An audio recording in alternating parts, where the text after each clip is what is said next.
So this is a session on remote production, specifically how we can use some of the modern techniques to deal with some of the pitfalls of remote production. Myself, I'm from Suitcase TV. My name's Ed Calverley. I'm the product director there. We've been getting, in the last few years, a bit more involved in live production at the software layer. So I'm going to be talking around some of the ways we've been getting involved in remote production and looking at a specific trial that we did last year with BBC Sport at the Euro 2016 tournament in Paris. So without further ado, step through. Before I go into the detail of remote production, I want to recap some of the basics of IP studios. A big thing that's driving a lot of the work that's going on this wall here, some of you may or may not have heard of the term, JTNM reference architecture.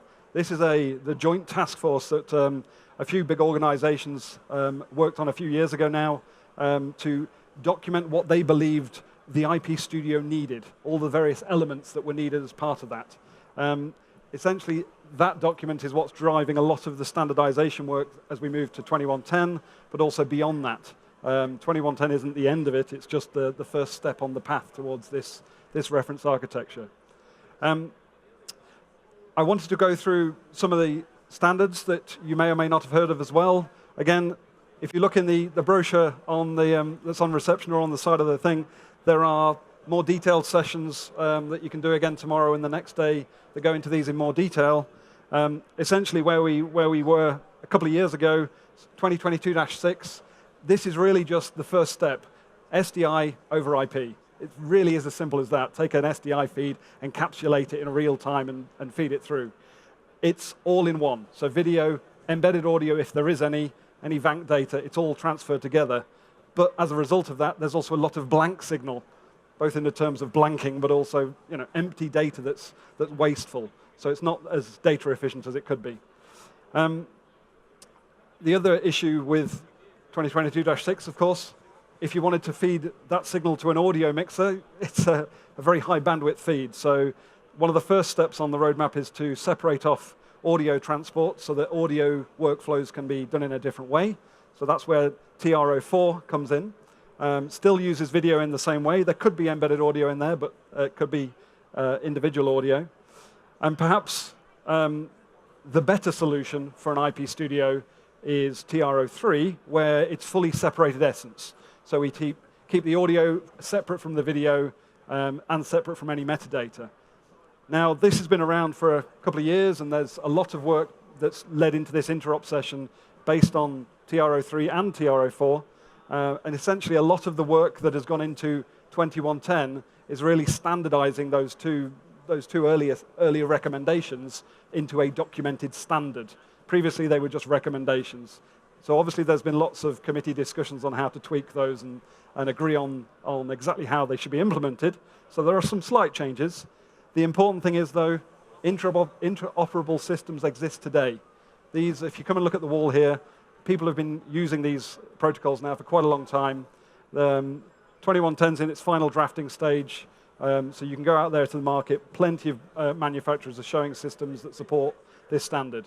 And that's what a lot of the IP studio stuff I'm going to talk on is built upon. So an IP studio, what is it?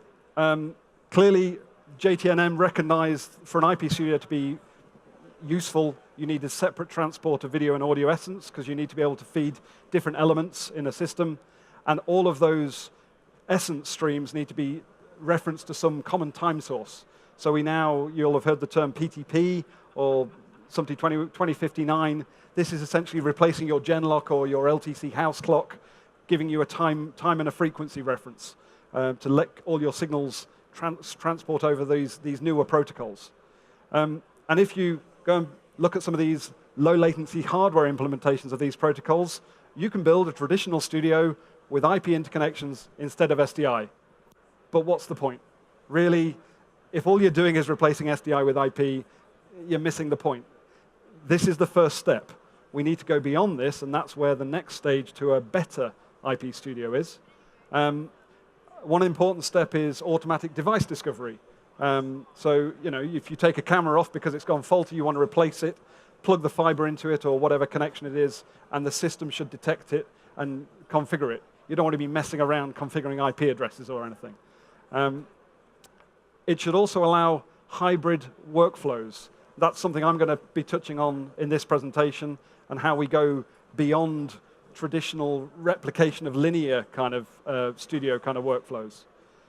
An important thing, once you've got everything in the network, you can also track actions against that PTP clock. So if you're recording the switching decisions in a studio so you can link up your ISOs in an edit suite later, it could be a really valuable thing to track all that metadata. So a lot more metadata capabilities. And of course, commercial off-the-shelf hardware. So standard IP switches and things.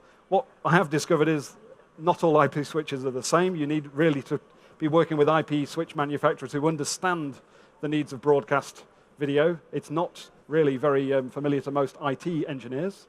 And of course, all these extra things that go beyond 2110, you heard James in the previous presentation talk about the work the AMWA organization is doing. They've got a collection of protocols they've called NMOS, the first one of which is ISO 4, which looks at the registration and discovery within an IP studio environment.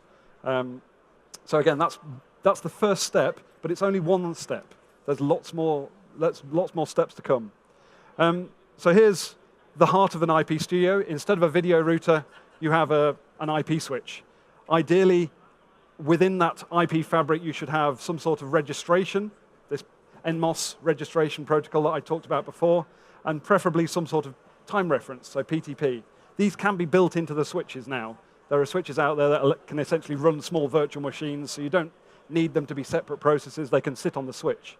So as devices come online, they register into the switch.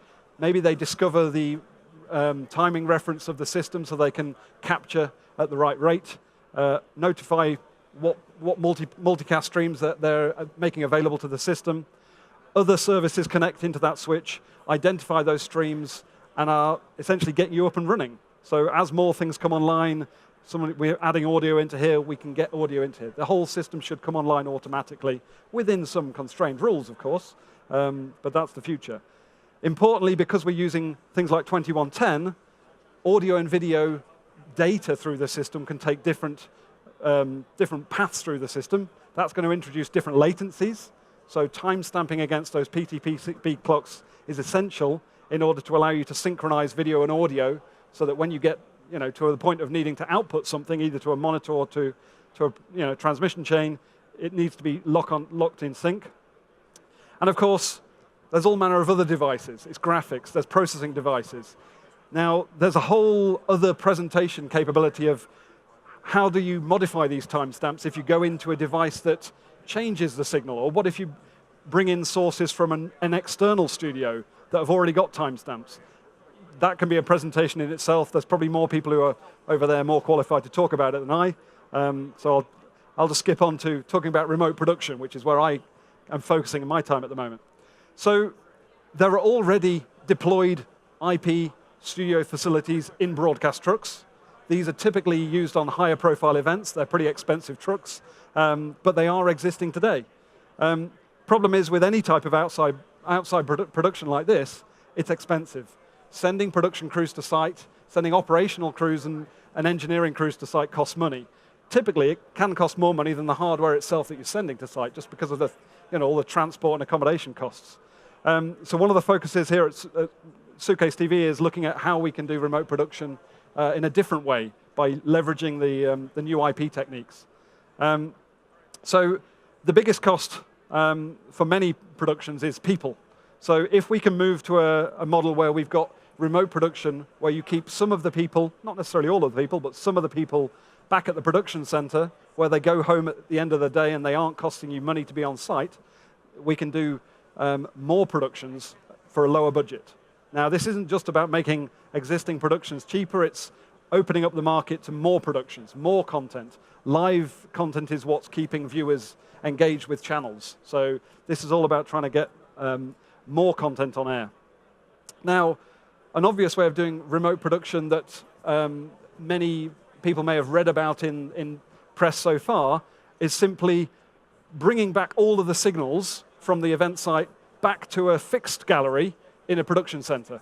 Now that works, that's remote production, but it's not really true remote production. It's just transplanting all of the sources, and it can get costly. Now if you're doing high-profile sports event, lots of big sports grounds now have put dedicated fiber links in. You can do this, and it's for those kind of events, it kind of makes sense. But for the the lower end market, it's not practical to relocate all the signals. So if we look at the IP Studio diagram we had before, look at where the people are. Obviously, we have engineering people and camera operators, vision, direction, audio, and other people managing graphics, VTs, EVS type operators. In an ideal world, we're going to relocate and split those so we have the majority of those back at the production center and only have the bare minimum at the event location. Now, this is the first kind of way of doing it, is relocating all of the sources. But of course, it's this link is where a lot of the expense comes in then. And of course, if you increase the number of sources, the link budgets increase linearly, and it gets very expensive very quickly. It's not practical for all but the higher profile events. So if we think about what we're actually doing when you're vision mixing or audio mixing, we can separate off the control panel from the actual crate. That's typically how it's all done nowadays anyway. If we move the heavy lifting devices back to the event site, then of course, we only need to feed the high bandwidth to the vision mixer on site. So actually, the link bandwidth suddenly goes much lower. Essentially, we can maybe just relocate a multi-viewer feed and a final program output feed of the vision to that site. That sounds like a solution, but there's a major problem with it. And I've seen this in real trials, unfortunately. I've taken away the boxes because it was just getting too cluttered, but on site and back at the production center on the left and right here. On site, if you imagine the cameras are capturing time at, in this case, 15, and that's what your local, the vision switcher is processing those frames. If you have an operator located back at your production center, even on a fairly good broadcast encoder contribution link, there's probably going to be at least 4 frames of latency on that link, which means the operator who's sat in front of this desk looking at the sources, choosing when to switch between sources, they're looking at pictures 4 frames in the past, at least 4 frames in the past. So when they're pressing buttons, making switching decisions, they're going by things that happened in the past, which means for live sports, fast-moving sports, when you press a button to go from source 1 to source 3, that's what the vision operator intended to see. Just as the foot connected with the ball, they should have connected, switched to a different camera angle. But actually what the viewer sees is a few extra frames of that previous source. It's not a solution. So simple remote control, unfortunately, is fundamentally flawed for fast-moving events. For some events, it's perfectly acceptable. A few frames delay on some of the switching, maybe that's okay.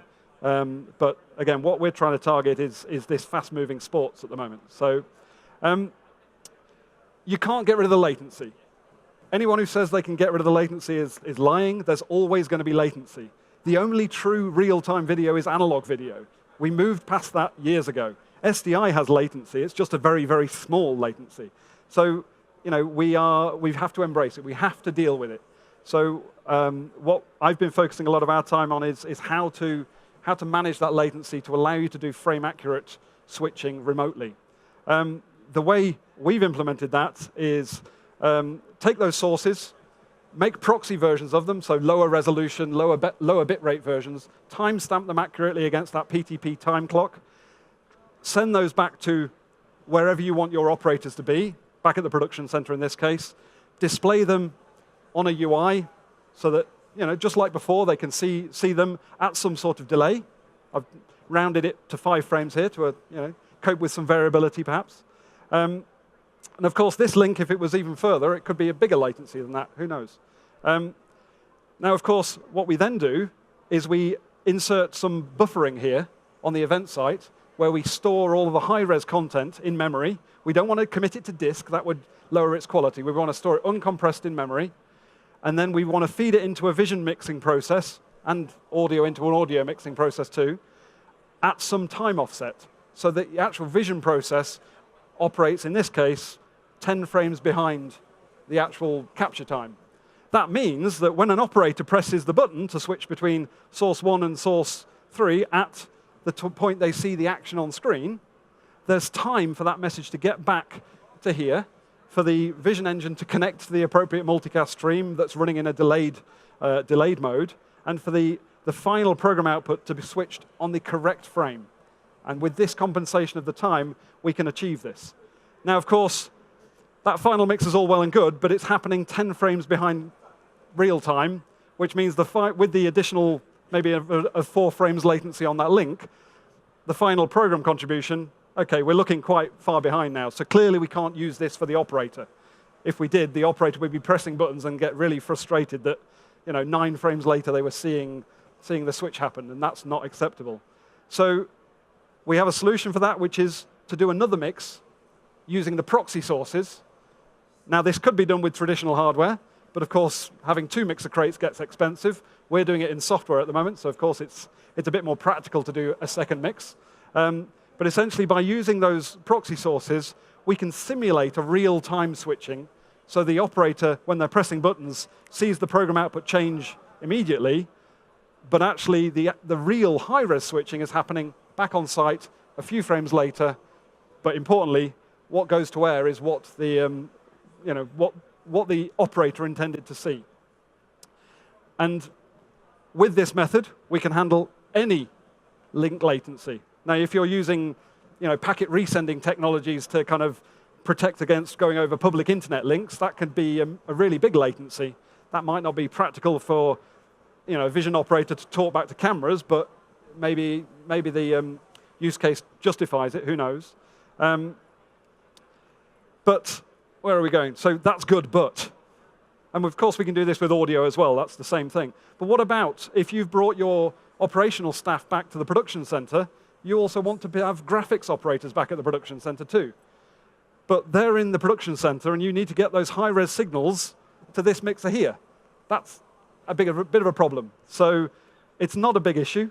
What we do is we have another process doing the exact same thing, where we generate proxy versions of those sources so that we can feed that into the same user simulated mixer. And then we do a downstream high-res mix at the production center at a different time offset, so that as the operator is switching between different sources, whether they're on-site or local, we can do a frame-accurate switch between any of those sources. And that's exactly what we did with BBC Sport last summer. We worked with them on a trial at the Euro 2016. This was alongside their traditional facility with a lot of people on site and a lot of facilities on site. Now, they had a few different locations. London really was just routing, because that's the BBC's network center. But essentially, in the studio in Paris, we had a collection of sources. In this case, it's a traditional installation, so it was all SDI. From our point of view, it could have been IP sources, and in future it would have been. But it is what it is. So we're generating proxies of all of those sources, passing them across the network, so that you can have an operator connect into those proxy feeds and see all of the sources wherever they are, whether they're locally in Paris or back at the production center in Salford in the UK. And then they control that mixer. And you have a single, you spend your bandwidth on that single program feed coming out of Paris, and ultimately that could be it, remote control mixing. But as I've said before, in reality, you've got sources back at the production center. In the case of BBC, VT sources of archive content, graphics, they would want that to be local. So we had a downstream mixer running in Salford at a slightly different time offset. We have the sources coming back onto the network, again, so people in Paris can see those Salford sources and allow you to switch between them. And then we very carefully manage the timing between the Paris mixer and the final TX mixer, so that by the time this contribution link came across, we were able to do a frame-accurate switch between all of those sources. So yeah, quite a successful trial. I think the next slide's got some photos on it, just to, this is the clients operating in Paris. There it is in Salford. Same user interface, same sources. Operator doesn't need to care where the sources are. They just switch between them, and they get a final mix. In this case, obviously, it's our software-based vision mixer, but the general concept applies. I mean, anyone could do this time compensation. It's just we're the ones doing it at the moment. I'm being told we've got 1 minute, and that's pretty much me done. So yeah, if you want to know more, we have a small system down in South Lower. Myself and my colleague David are around. Let us know. If you want to know more about some of the technologies that are driving this interop and a lot more about the stuff I briefly touched on, please pick up one of these at reception. I've also been told to get you to scan your badges. I'm not sure if you'll get a link to the video or anything, but please do so. I've been Ed Calverley. Hopefully that's been interesting.